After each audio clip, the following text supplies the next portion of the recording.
Was, wenn wir zu Göttern und Göttinnen werden? Der Begriff dafür ist Apotheose und er taucht gelegentlich in Diskussionen rund um das Fermi-Paradoxon auf. Was verbirgt sich dahinter? Eignet sich dieser Denkansatz zur Auflösung des Paradoxons?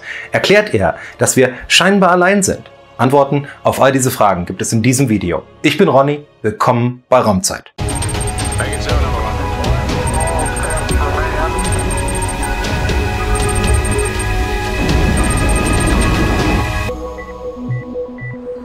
Wenn wir über Vergöttlichung, über Apotheose sprechen, dann müssen wir diesen Begriff sehr genau definieren. Wir können damit nicht die Weiterentwicklung hin zu gottgleichen Existenzen meinen. Nicht jedenfalls eine Weiterentwicklung auf Basis einer biologischen Evolution. In all den Generationen, unter all den Spezies, die je die Erde bevölkerten, gab es nichts, was wir als gottähnlich aus unserer Perspektive bezeichnen würden. Weder die riesigen Dinosaurier, welche Millionen Jahre lang unseren Planeten beherrschten, noch der Mensch mit seinem Intellekt und seinem Planungsvermögen. Nicht einmal das Bärtierchen, obwohl dieses zu Recht als erstaunliche Kreatur bezeichnet werden kann. Evolution geschieht zwar erstaunlich schnell, aber immer noch langsam genug, dass wir keinen kompletten Umbau einer Spezies hin zu einer Art metaphysischer Superlebensform erwarten könnten. Der 2018 verstorbene Stephen Hawking ging darauf in einer Vorlesung 1996 ein.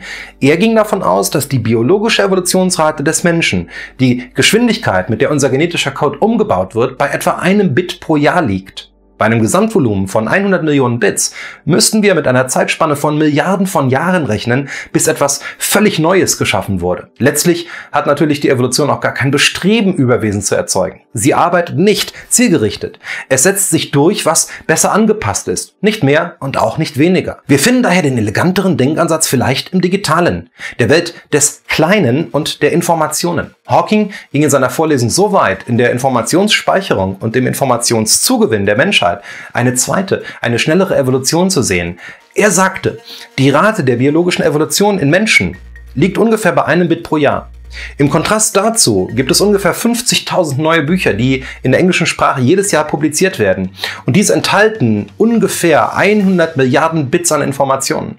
Die Rate, mit der nützliche Information hinzugefügt werden kann, ist Millionen, wenn nicht gar Milliarden Male höher als mit DNA. Tatsächlich wachsen Wissen und Fähigkeiten der Menschen exponentiell und ein Ende ist nicht abzusehen. Der Mensch wächst so über sich hinaus und leistet weit mehr, als sein biologisches Fundament ihm an sich zugesteht. Eine junge Frau vor 1000 Jahren hätte sich primär Gedanken um den nächsten Winter, die nächste Ernte, das Überleben der Kinder gemacht.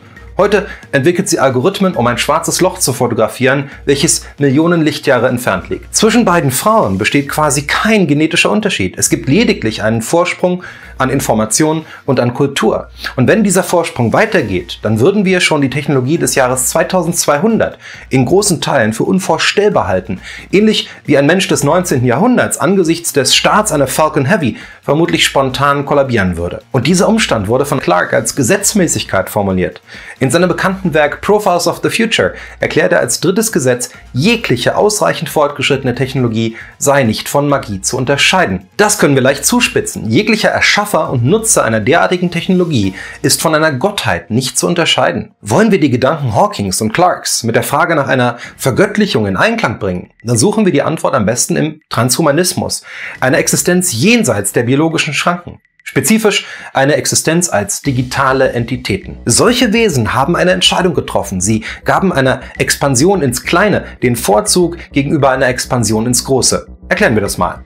Wenn wir von Expansion sprechen und ein Expansionsdrang, der ist eng mit dem Fermi-Paradoxon verknüpft, dann meinen wir stets eine Ausbreitung im Raum. Wir erobern erst Areale von Kilometern, dann den Planeten, das Sonnensystem und schließlich die Galaxie. Von einem Basismaß von 10 Metern als menschlichem Handlungsspielraum ausgehend bis hin zu den ganz grob 10 hoch 19 Metern der Milchstraße können wir uns um 18 Größenordnungen nach oben hin ausbreiten. Doch was ist mit der anderen Richtung? Der große Richard Feynman sagte in einer berühmten Vorlesung von 1954, "There is plenty of room at the bottom." Es gibt eine Menge Platz nach unten. Tatsächlich liegen die Größen von Atomen im Bereich um 10 hoch minus 10 Meter.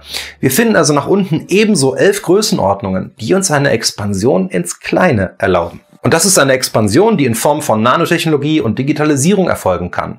Feynman argumentierte, dass auf atomarer Ebene das gesamte Wissen der Welt, der Inhalt aller Bücher in allen Bibliotheken der Welt, in einem einzelnen Staubkorn gespeichert werden könnte. Statt eine Spezies, die benachbarte Sonnensysteme erobert, finde ich dann vielleicht eine Kultur vor, die sich in das Innere von Computern zurückzieht. Eine Zivilisation von Billionen, untergebracht in dunklen Computern, die die Größe von Planeten haben. Und letztlich eine Zivilisation, die für uns gottähnlich wirken muss, da sie quasi eine technologische Apotheose, eine Gottwerdung durchlaufen hat. So etwas kann absolut erstrebenswert sein. Gelingt nämlich ein Bewusstseinstransfer und die umfassende Simulation einer gesamten Welt, dann erschaffe ich möglicherweise eine Existenz ohne Leid, ohne Tod, ohne Krankheit, ohne Arm und ohne Reich. Eine Existenz, die jedem Einzelnen ein Leben in Luxus und ein Leben mit unzähligen Möglichkeiten bieten kann. Grund genug sicherlich, eine solche Option als denkbar anzusehen. Und wie immer, wenn es um das Fermi-Paradoxon geht, stellt sich hier die Frage nach der Exklusivität. Es genügt nicht,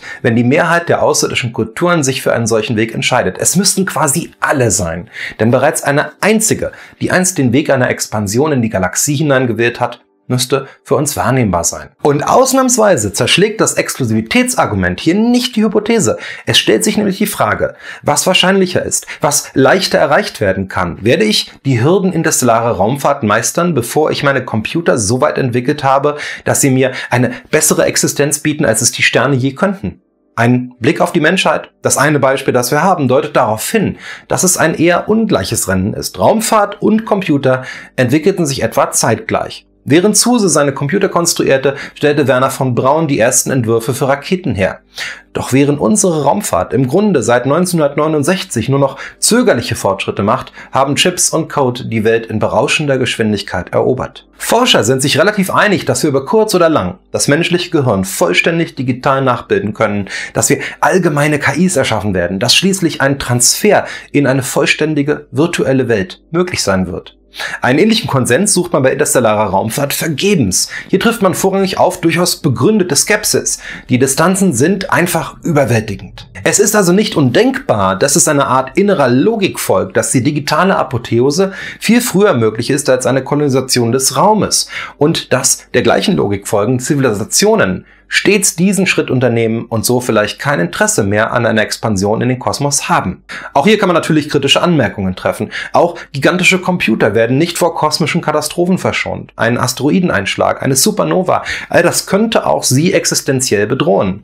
Und natürlich ist die Lebensdauer aller Sterne begrenzt. Auch hier gibt es also gute Gründe, im klassischen Sinne zu expandieren. Dennoch finden wir in der Apotheose eine sehr interessante Hypothese, die in gewissem Rahmen, anders als etwa die Hypothese der obersten Direktive der Exklusivitätsfrage, standhält. Eure Meinung dazu interessiert uns auf jeden Fall. Schreibt uns also bitte unbedingt einen Kommentar. Wir danken euch wie immer ganz besonders fürs Zuschauen, unseren Patrons und unseren galaktischen Overlords Rico, Dimitar, Tobias, Michael und Max. Wir sehen uns nächste Woche wieder. Bis dahin, bleibt fröhlich und in diesem Sinne 42.